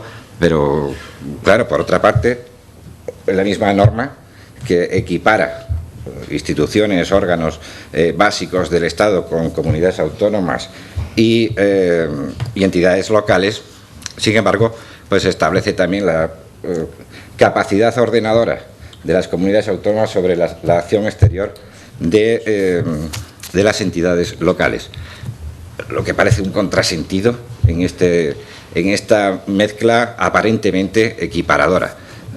Poner de relieve esa deficiencia que, sin embargo, no denosta a las comunidades autónomas en otros sectores, como es poner de relieve, básicamente, lo que son la realidad de esta acción exterior y su componente también dentro de lo que es la acción del Estado. Es cierto que, perdón, sobre este particular, pues hay un aspecto interesante que yo sí quisiera destacar, porque se nos ha comentado cuál es el concepto de política exterior que se fija en la norma, concepto que se fija aparentemente para olvidarse en un momento ulterior del mismo. Sin embargo, cuando se reconoce que el Gobierno podrá recabar la colaboración de todos los sujetos que participan en la acción exterior para el desarrollo de las misiones y actuaciones específicas, de un modo singular, pues están aquí también las comunidades autónomas.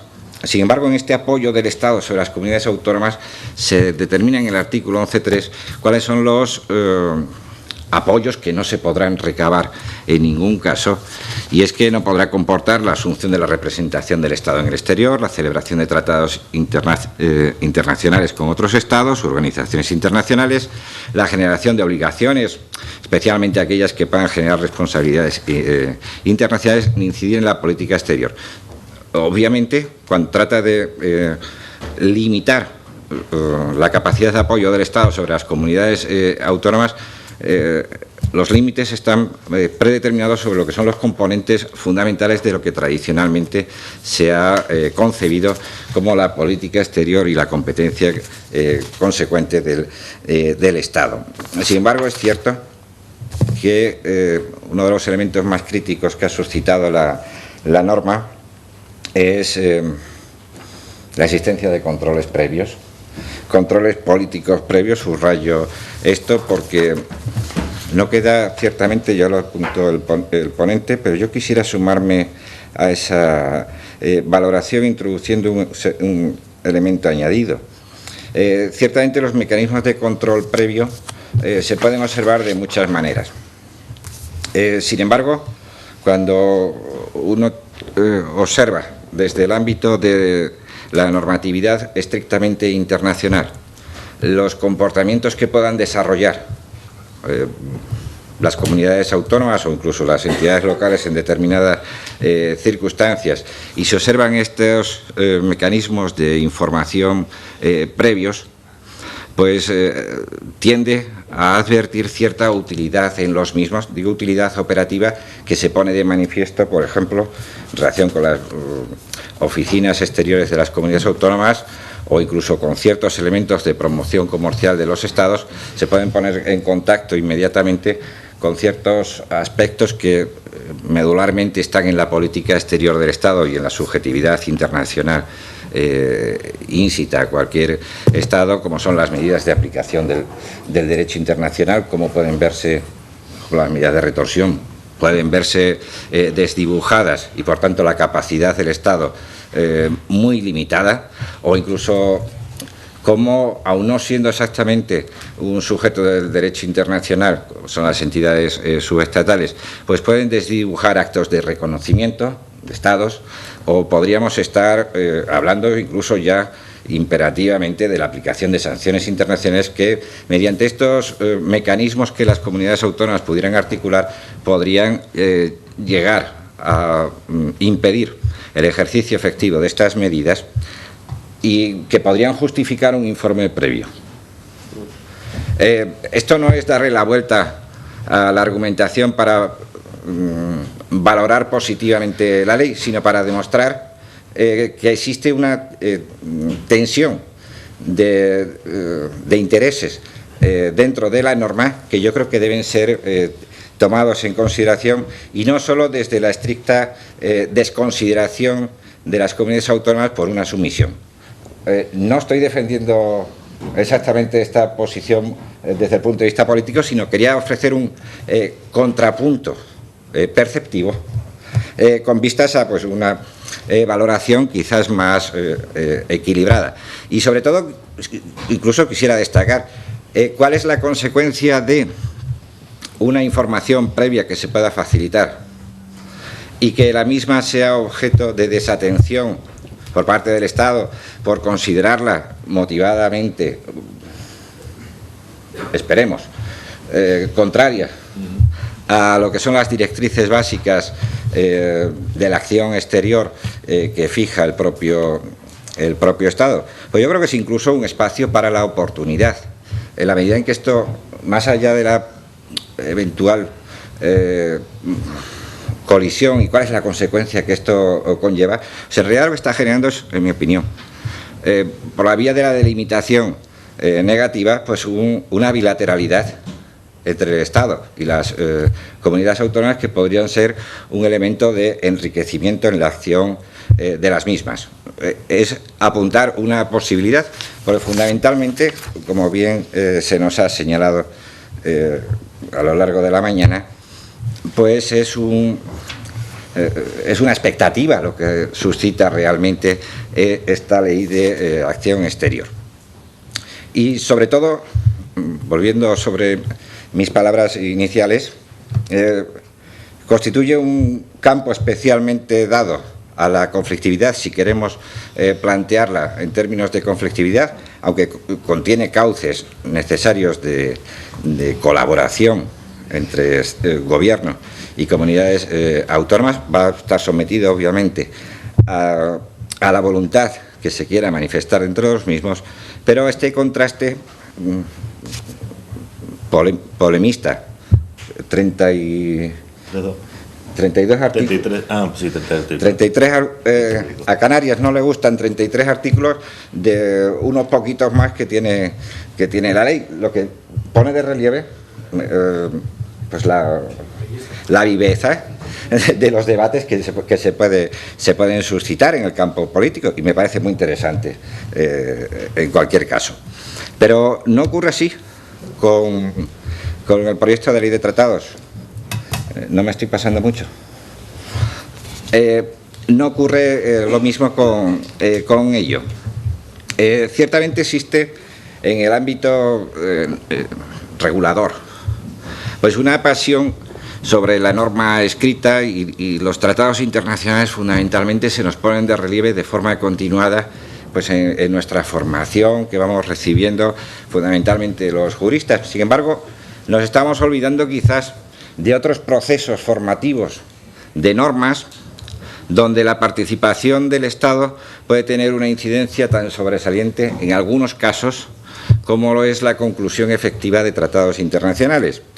Y yo creo que un campo especialmente relevante sobre este particular pues son las transformaciones que está sufriendo el sistema financiero internacional, donde la ausencia de normas convencionales estricto sensu pues nos puede estar apuntando a que quizás, con vistas al futuro, pues no es que se transformen las fuentes del derecho internacional, sino que algunos sujetos puedan estar huyendo de la obligatoriedad jurídica de la norma,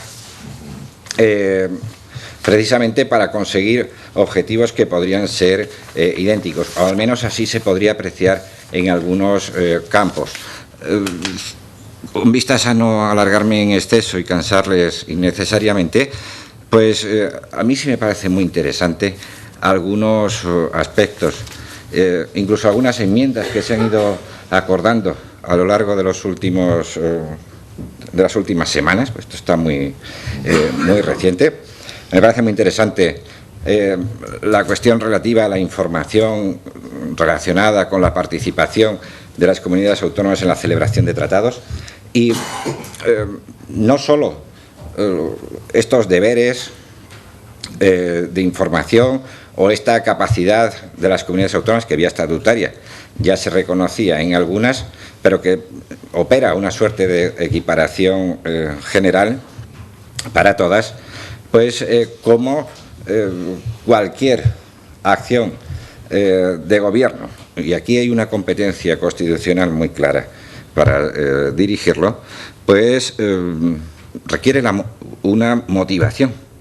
Pero ya no solo una motivación, sino que incluso en la propia conclusión de los tratados internacionales y la obligación de informar al Parlamento, se ha introducido una enmienda que a mí me parece muy interesante, aun cuando podría ser estéril, en la medida en que se puede conseguir los mismos efectos por otros caminos, pues se ha introducido una enmienda que me parece interesante por cuanto que las Cortes podrán recabar información, entre otras, a las propias comunidades autónomas. Esto me parece muy significativo porque, junto a otra enmienda que habla de que aquí hay que llevar los deberes llevados, los deberes al Parlamento hay que llevarlos al completo, pues me parece también un mecanismo muy oportuno para el control por parte de las Cortes de todo lo que es el procedimiento y el cumplimiento de estos deberes de estos deberes de información. Bien, en cualquier caso, yo observo con el resto de ponentes que, bueno, pues es un espacio para la oportunidad este conjunto de normas que va a depender en buena medida de lo que será en el futuro la aplicación de las mismas. Existen algunas depuraciones técnicas que se podrían incorporar a este proyecto de ley de tratados internacionales, pero en cualquier caso creo que la valoración del mismo es positiva. La ley de acción exterior por sí misma también es positiva, aun cuando sean criticables los mecanismos que generan la misma y sobre todo la conveniencia de regular esta materia que son las relaciones exteriores de España en nuestros días, aun cuando sean ciertamente tardes. Bien, lamento haberme extendido algún minuto más de lo pactado. Muchas gracias. Muy bien, muchas gracias, Juan Manuel. Vale, yo creo que una vez ya vistas, digamos, las contribuciones, podemos, si os parece, hacer el siguiente planteamiento. Uno, yo creo que entre los miembros de la mesa, si queréis matizar o queréis, o primero al público, pues primero al público, digamos, si queréis hacer alguna contribución, alguna aportación a lo comentado. Yo una cosa solo previamente, antes de empezar, yo creo que Juan Manuel sí que nos ha puesto, antes de dar la palabra al resto de los compañeros en la sala, sí que nos has puesto de relieve la posibilidad de que algunos casos, esperemos que especialmente motivados, pudiera dar lugar, digamos, a un cierto control de oportunidad en determinadas circunstancias, ¿no? Quizá el hecho de que se exprese esa desconfianza o esa, vamos a decir, hacia la aplicación de la ley, a lo mejor viene motivada, pero yo lo dejo ahí tampoco, por el hecho de que, como bien dices, es la Ley de Acción Exterior de España y, en cambio, a la hora de haber sido aprobada por las Cortes, pues no haya tenido un respaldo, digamos, más amplio por parte de los grupos políticos, ¿no? Porque no solo el partido que sustenta el gobierno, la abstención del grupo, digamos, mayoritario de la oposición y el voto en contra del resto de los partidos políticos, ¿no? Entonces, que da la sensación de que una ley del Estado que ha de regular la acción de España haya sido aprobada, digamos, por parte, digamos, más minoritaria de lo que debiera haber sido si queremos aunar, digamos, las distintas voluntades. Nada más. Os dejo la palabra. Adelante. Hola, buenos días. Me llamo Fernando Rey, soy profesor de Constitucional en Valladolid. Quería felicitar a los ponentes por sus intervenciones, me parecen fantásticas, y creo que este punto de la acción exterior es una metáfora de lo que nos sucede al Estado autonómico. Falta finura, ¿no? Yo observo que por parte del Estado central, en relación a este proyecto de ley, pues se ha hecho eco muy rápidamente del discurso antiautonomista. Las comunidades autónomas son la fuente de todos los males, son las que más dilapidan, y yo creo que con el recurso a la simplificación a las embajadas catalanas, como si, en fin, etcétera, ¿no? Ya se intenta ridiculizar o debilitar. Y por otro lado, no se tiene una visión muy realista de lo que está sucediendo 30 años después de evolución del Estado autonómico. Hay una enorme acción exterior de las comunidades autónomas de todo tipo, ¿no? Falta finura. A mí me da la impresión de que esta ley, como otras importantes, hemos estado viendo estos días, las de entidades locales u otras, se van a encontrar con muchas resistencias, de hecho, a su aplicación. Hay un problema, en parte por una insumisión hábil, en parte porque en el momento actual de evolución del Estado autonómico, la propia realidad impone sus normas de tal manera que no vale cualquier legislación. En fin, pero por parte de las comunidades autónomas que se han lanzado alegremente a tener mucha acción exterior, pues también habría que decir, falta transparencia. En realidad no sabemos, apenas lo sabemos del propio Estado, pero de las comunidades autónomas todavía mucho menos, falta transparencia. No sabemos dónde están, qué hacen, a qué estrategias. A lo mejor en alguna comunidad autónoma se sabe más que en otras. Una visión global no creo que esté disponible.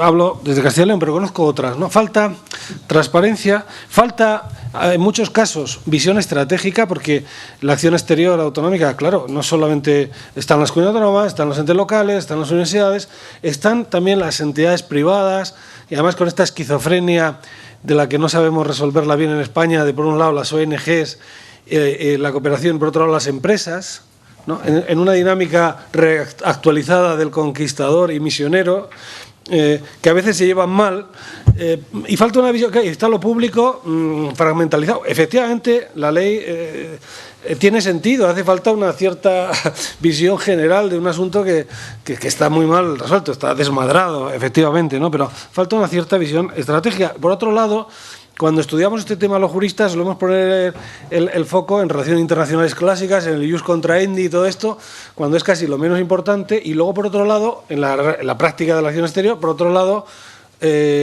lo interesante, hay que distinguir eso y la cooperación. La cooperación es un campo natural de las comunidades autónomas. Y, por cierto, en fin, en el momento actual, que prácticamente se ha reducido la mínima. Y luego, a mí me parece que falta la explicación clave de todo esto en materia de acción exterior, que es el concepto de los retornos.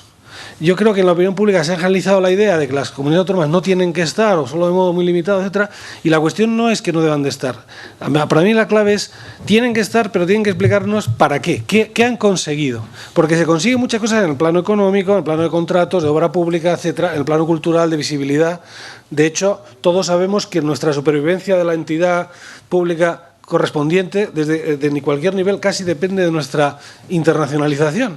Pero el problema, necesitamos medir con criterios objetivos fiables qué retorno tiene la acción pública, que es, ahora mismo me parece que tampoco eso está disponible, con lo cual nos movemos en un enorme caos sin luz. Esto es un agujero negro, me temo. Gracias.